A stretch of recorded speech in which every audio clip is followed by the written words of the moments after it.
Hi guys, today I want to talk about, is it love or is it something else?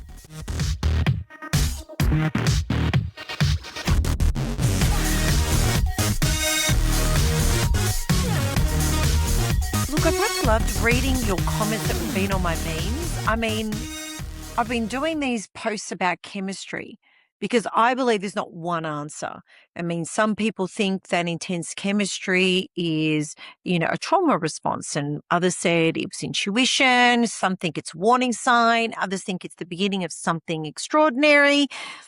And I don't think chemistry is, good or bad. I just think it's information. And the mistake that we make is assuming chemistry automatically means compatibility. And this is what I've been talking about. And the reality is it just doesn't. What it does is it tells you that you're drawn to someone, but that doesn't mean that you're compatible. Compatibility tells you whether you can build a life together, and whether that actually makes sense. Because here's the reality. You can love someone, but still want completely different lives. So one person on one of the memes said, strong chemistry is usually a warning sign. And I don't think that's universally true.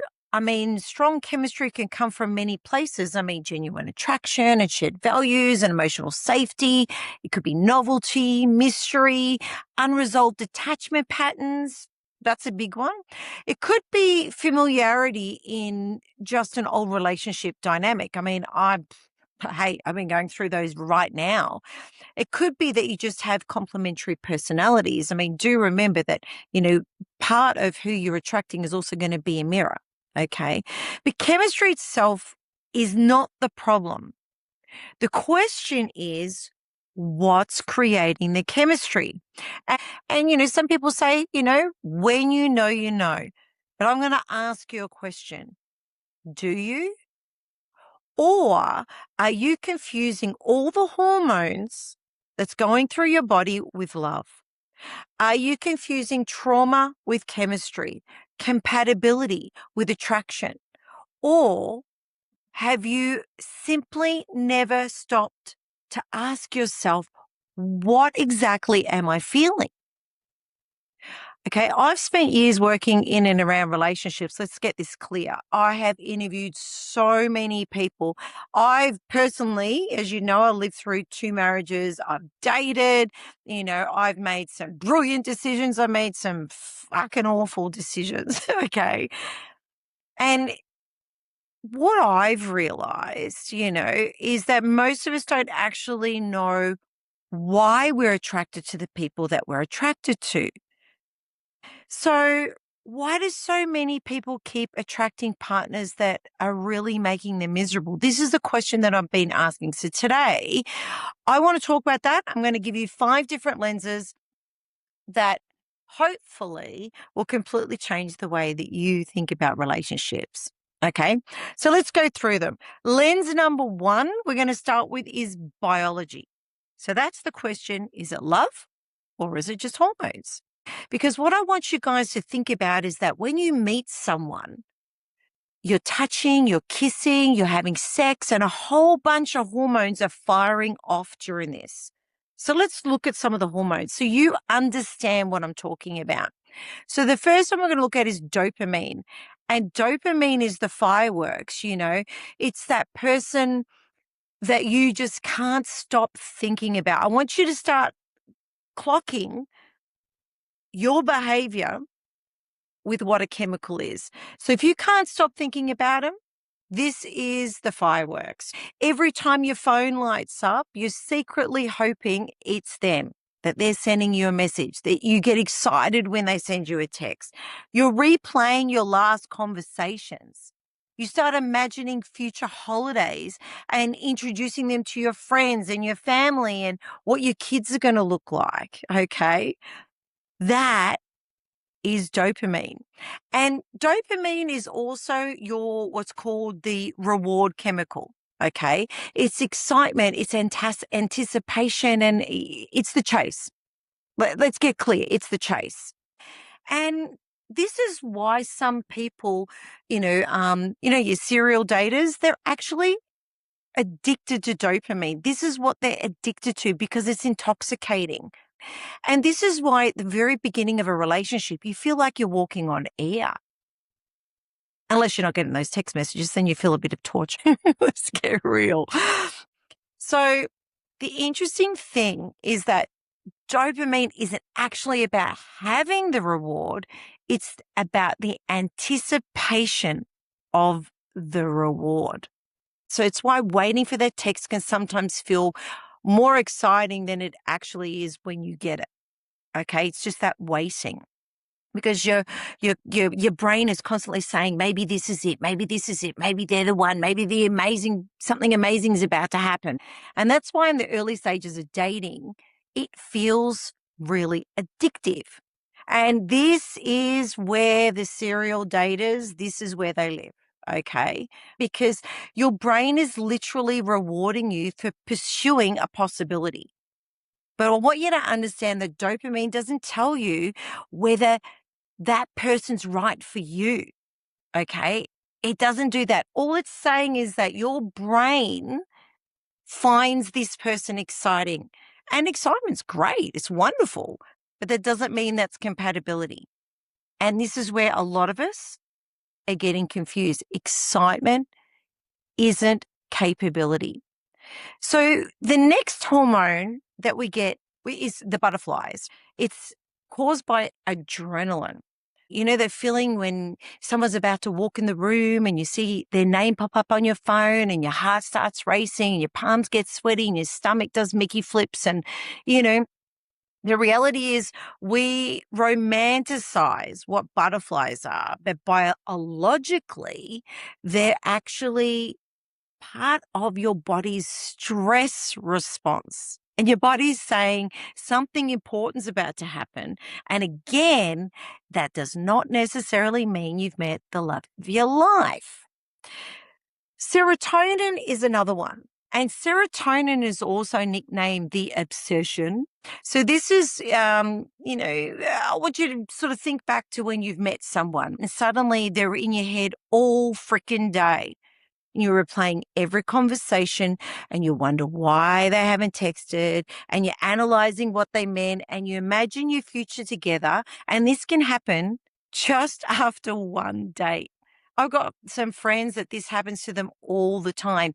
And again, that's not always love. So changes in serotonin during early attraction can contribute to someone being obsessive and obsessively thinking about someone. And this is why when you've got a new love and a new relationship, it can feel all freaking consuming. Now, oxytocin, I'm sure you guys have heard about this one, and this is called the bonding drug. So they also call this the cuddle hormone. This is the one that, when you have a hug and for 20 seconds, the oxytocin is firing off in your body. This can happen when you kiss and when you hold hands and when you have sex. And this can also happen when you're spending time with someone, that you trust them and it feels meaningful. This is the chemical that whispers to you, you're safe and you're home.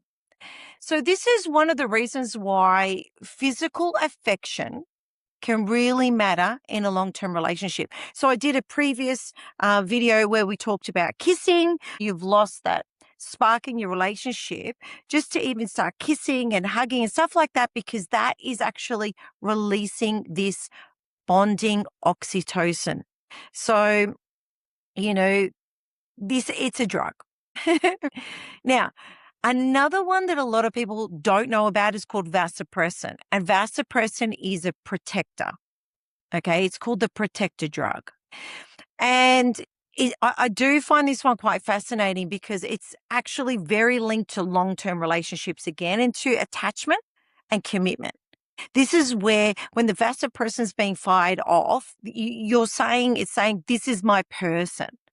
And, this is attached to protectiveness and loyalty, and it's also with bonding. So it's not about the excitement of falling in love. This is more about the staying in love. And vasopressin also, happens when a mother gives birth to a baby. The vasopressin gets kicked off. And again, that's that protective lioness sort of thing. Now, both sexes have testosterone and estrogen, both males and females. And these hormones, they're desire, they're the spark. They're part of what creates this sexual attraction and libido in both sexes, in both men and women. So we obviously have different levels of it. And during certain times of your life, that those levels are going to drop and they're going to change. Okay. But this is, when your hormones have a nice balance to them, that's when you get this healthy desire, that comes naturally. But when they're, firing off left, right, and so they're too high, they're too low. This is when, we seem to have a problem. So I want you to think about if you're in a long-term relationship and you're going through anything like menopause, prostate issues, cancer, serious illnesses, this desire can change. And, people blaming themselves, but the reality is this is biology, and it's playing in your relationship and in your desire factor of where you're at. Okay. Now, we've got cortisol. That's another one. And the cortisol is your alarm system. It's your stress hormone. We all know as we're getting older, we've got a bit of fat around the tummy. That's high levels of cortisol. So when you have that little bit of uncertainty at the beginning of a relationship, right, you're sort of not sure, is this exciting or not? Too. So let's say you don't know if that person actually likes you and you're going, when are they going to call me?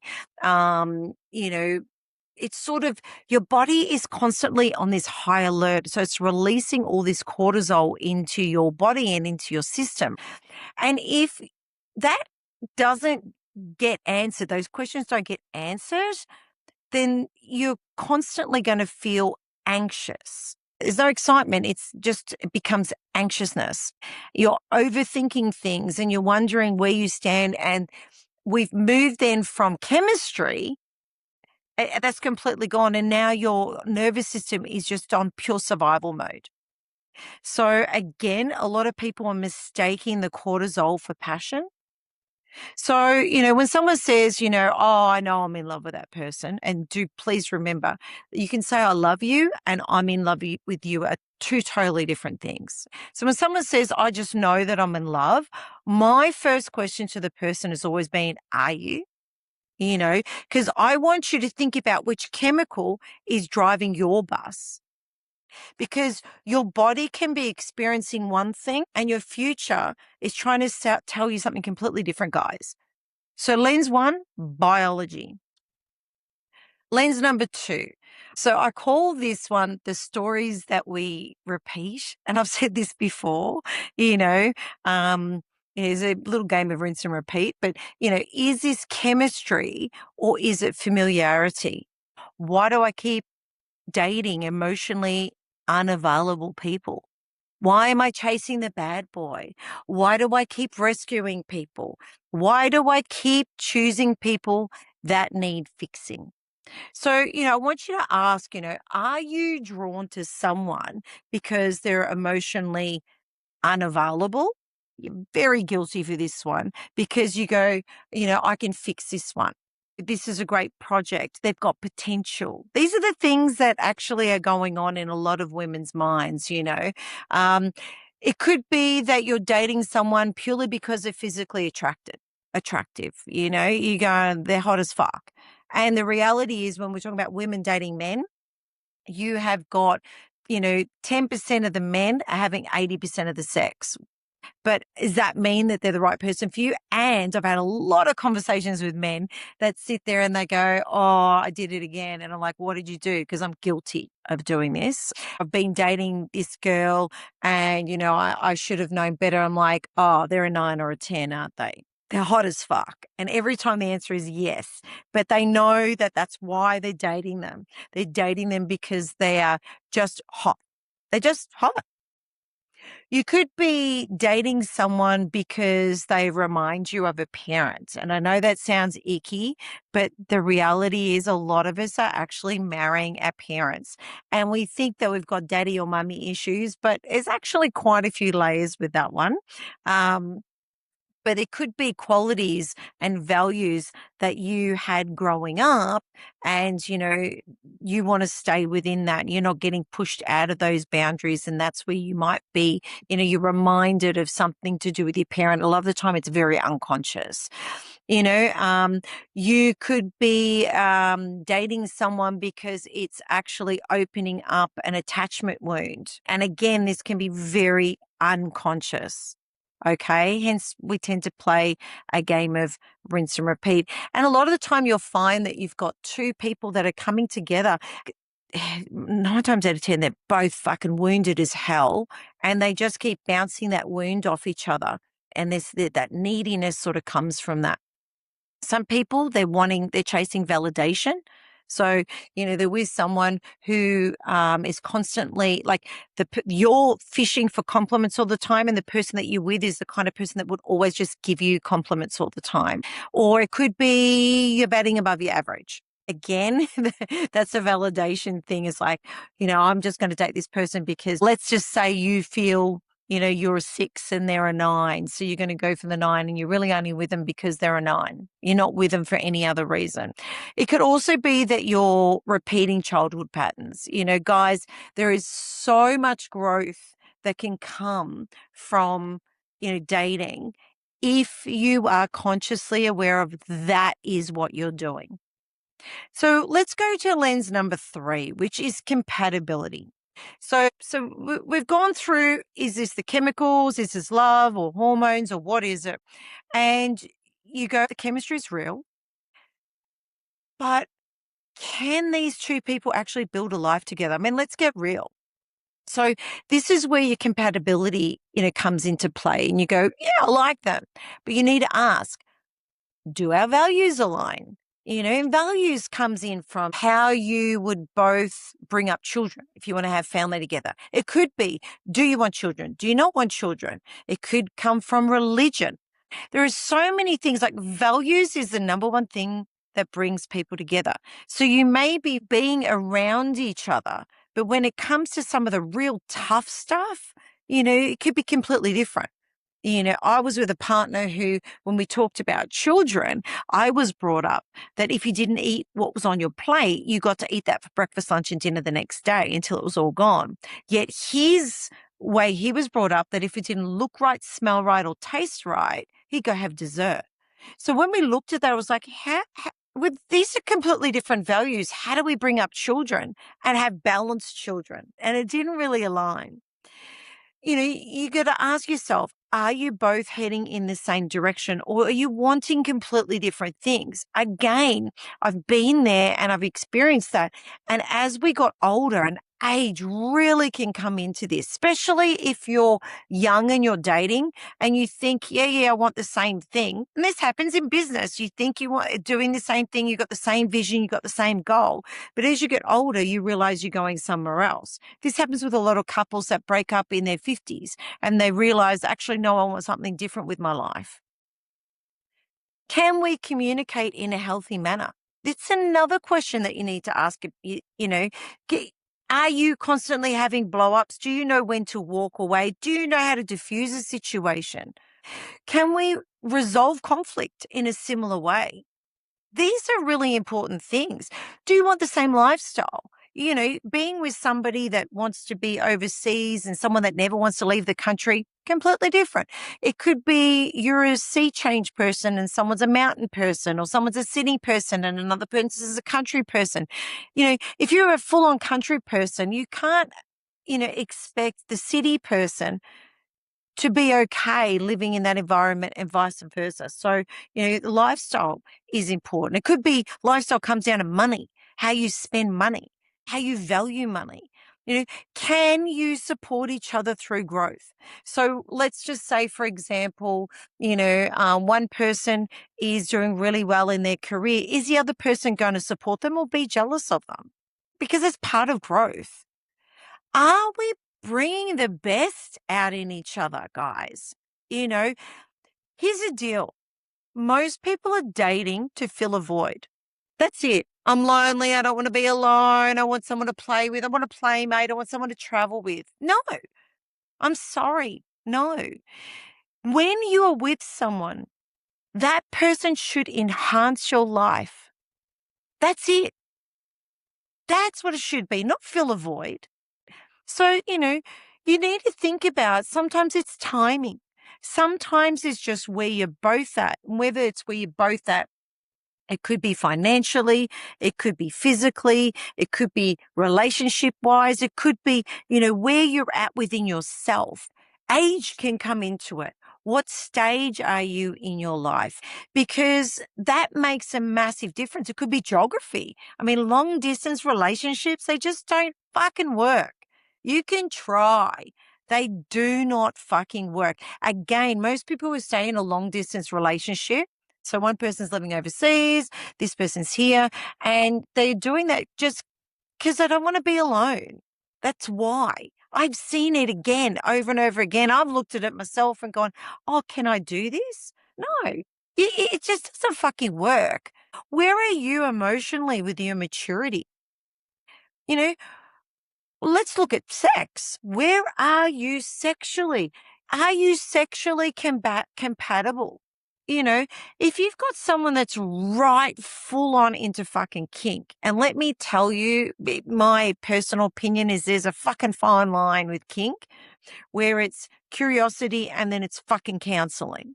So if you've got someone that's, let's just say there's a great test, a BDSM test that you can do. And I found it fabulous. And it's really good to actually do and bring your partner in and go, we're going to both sit down, both fill it out so we can see where we're at. So you might have someone who's predominantly dom and the other person just is predominantly sub. That can be great, or vice versa. But if you've got two that are like fucking 99% dom, how's that going to work? If you're 99% switch, which means you go from one to the other. So who's in control in the bedroom keeps switching. That works fine. So it's where are you at in your sexual journey? I've been with people where all of a sudden they've been married, they've done all of that bit and they go, I now want to go and explore my sexuality. I want to go and be with different people. I want to try different things out. Whereas you might have been there, done that, and either you're okay with that or you go, I don't want to wait for you. So, all these things, money and children and, future of where you both want to be, do you have a common goal? That comes into compatibility because you can be deeply in love with someone and still want different lives. I want you to think about this because, we've got hormones and lust and attachment and trauma and projection and compatibility and admiration and, genuine love. And, they all come from, attraction. But that doesn't mean you're going to stay with that person forever. And when we talk about the seasons, I want to come back to the timing thing. Because I want you to understand at different times and ages of your life, you're going through different things. So in your 20s are to discover who you are as an individual outside of the dynamic of your family and the way you've been brought up. Because before then, you have had your environment actually teach you your values. So now this is about questioning your values, going, I've been instilled all these values from my parents, my friends, my teachers, my school, my community, my religion, all these different places have helped to mold you. So now this is about going, well, do I actually believe in this shit? Or is this what I want for my future? So that's what your 20s are for, going, who the fuck am I outside of this family dynamic? And then you move into your 30s. So your 30s are really about building something. So that could be building a business. It could be building a family. It could be having babies. And building a business, by the way, just so you know, is having a baby. Because there's a whole birthing process that comes to starting a new business. So whether you're physically giving birth to a baby or you're giving birth to a new business, they're the same thing. So a lot of people in their 30s think of it as career and, starting a family. In your 40s, you change again, guys. So in your 40s, you're questioning everything. And this is your 40s are for defining your purpose. And then you go into your 50s, which we call your higher purpose, your spiritual purpose. And, so I want you to understand that, let's say you're dating someone that's in a different decade to you. So they're in a different stage. Which stage are they at? Which stage are you at in your relationship? So when we think about, the versions of you in your different decades, my first marriage, I was in my 20s and I was still working out who the fuck am I? And the woman I was in my first marriage in my 20s versus my 30s, completely different. To the woman I am in my 50s, oh my God, completely different, because now I'm more in my spiritual purpose. I've been there, done that, and bought the fucking t-shirt. Completely different. So at different ages and stages of your life, you are going to attract different people into your life. Now, hopefully you're not playing a game of fucking rinse and repeat, and you're learning your lessons and you're going through growth, because growth comes with the decades.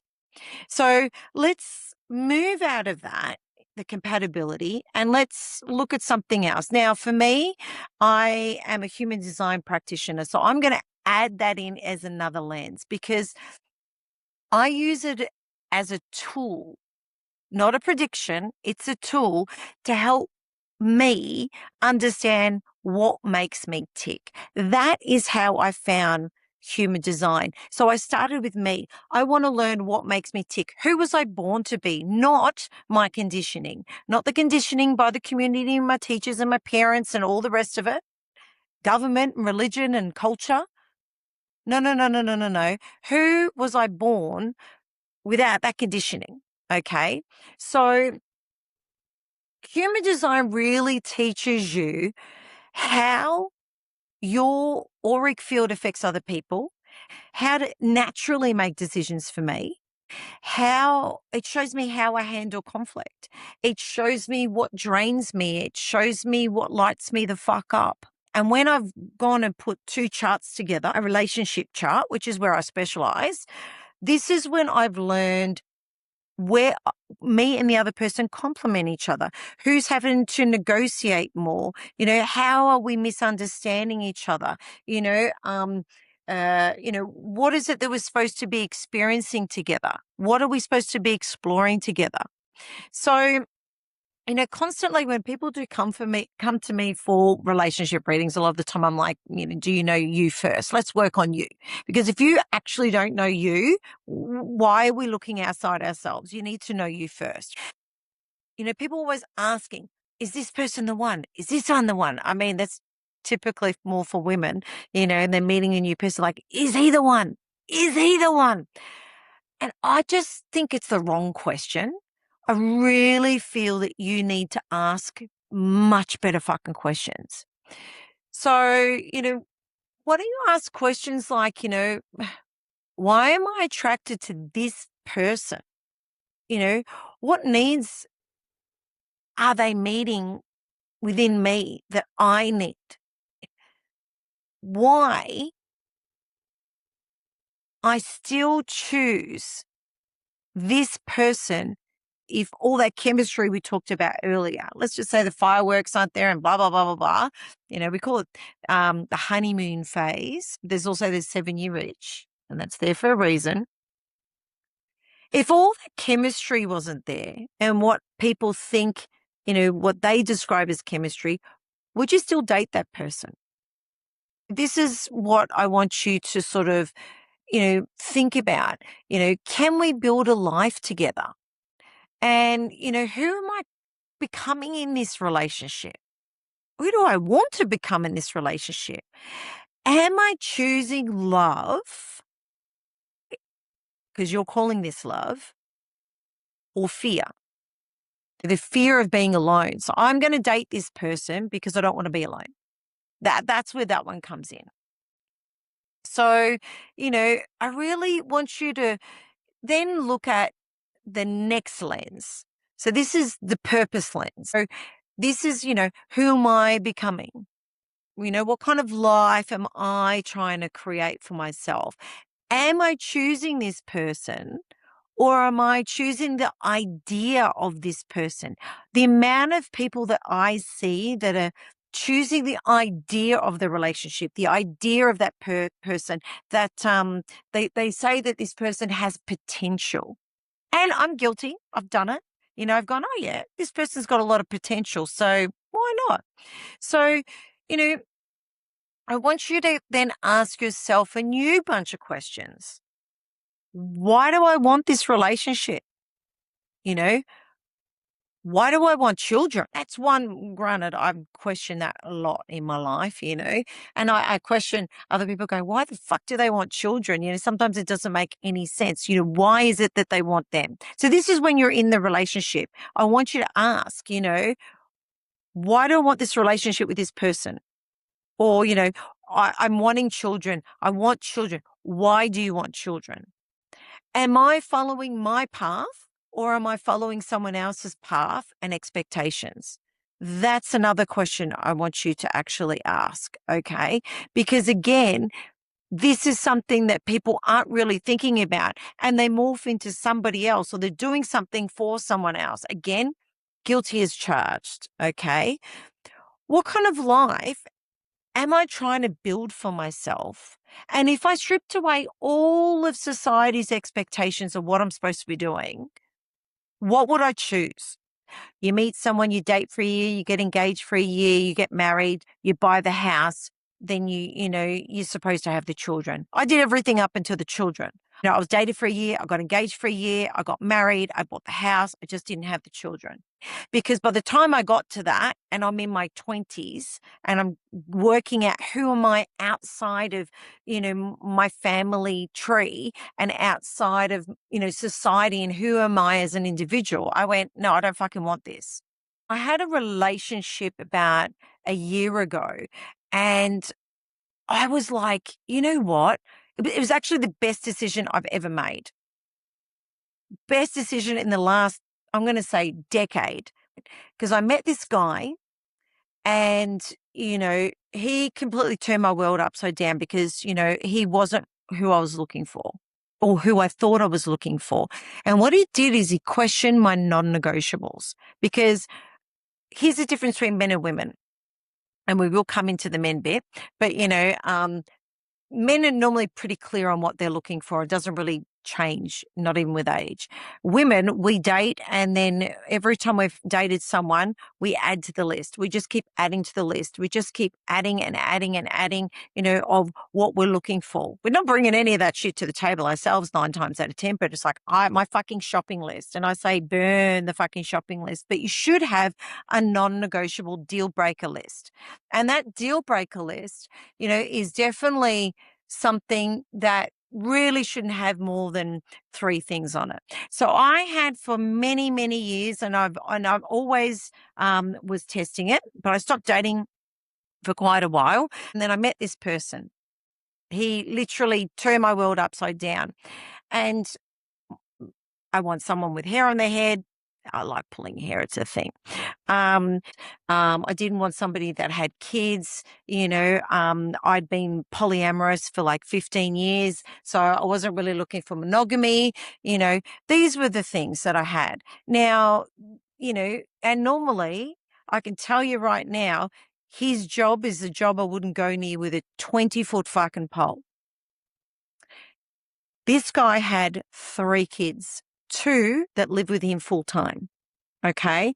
And his job was a rotational shift. He was in a career that as I said, I wouldn't touch with a 20-foot pole. He was very, very monogamous.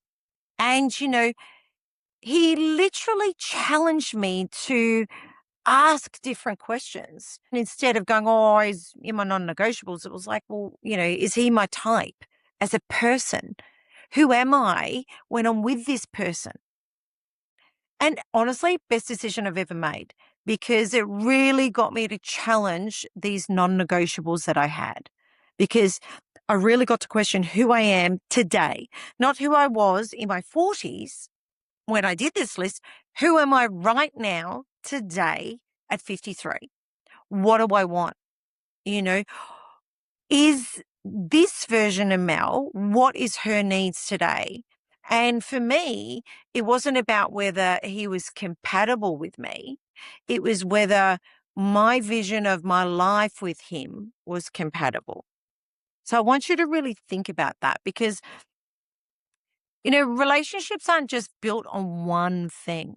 I call them the 4 C's. So we've got chemistry because it gets your attention. We have connection, that builds your intimacy. You got capability because this determines whether your lives fit together. And then we have commitment because that's a choice. Commitment is a choice. So you want to work out, are you walking in the same direction? Because if you're missing one of those 4 C's, I can tell you right now, the relationship starts to wobble, turns to shit. So again, instead of asking that question, oh, is this the one? I want you to sort of maybe ask something different, like, what exactly am I experiencing?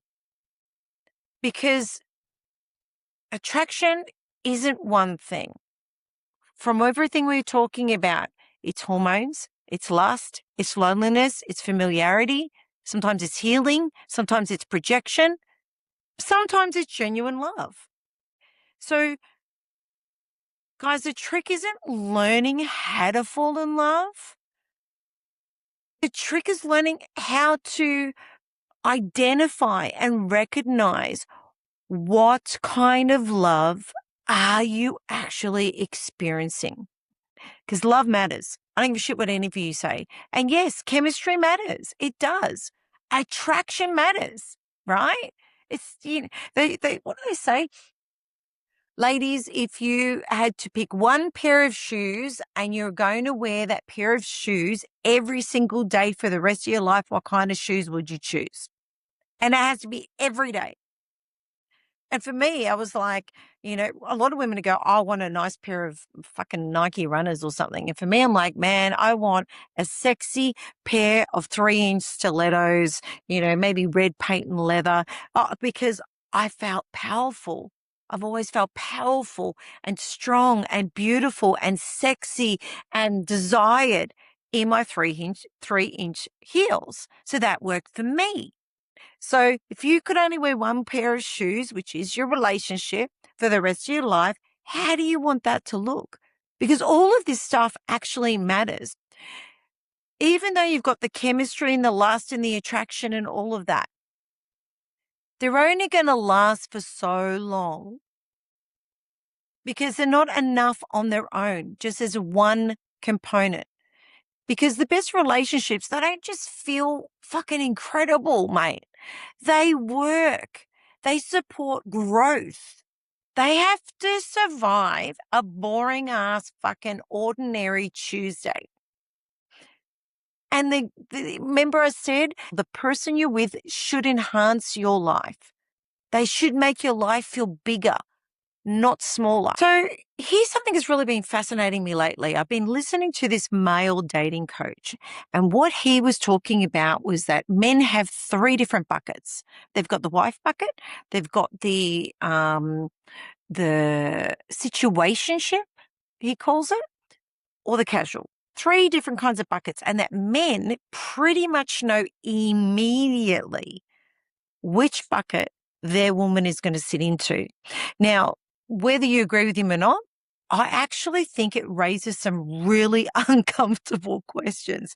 And I can tell you right now, guys, I've been really uncomfortable because I've got deep into this topic and my questions were, can you move from one bucket to the other?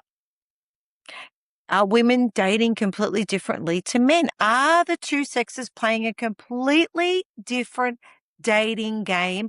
And this is why there's problems. And that the 2 sexes aren't even realizing this is what's going on. So I decided, you know what? I really want to unpack this, but I don't want to unpack it here on my own. So what I'm going to do is I'm going to unpack this with my mate, Morgan. Born on the same day. We're literally an hour apart. literally. So I thought, why don't I bring Morgan on to a show and the two of us are going to sit there and we're going to dissect this topic about dating, the difference between the men and the women doing it. And we're going to go into this 3-bucket thing that men are actually doing out there. So not only the men can understand what's going on, but the women can understand. And we can look at this from both the male and the female perspective.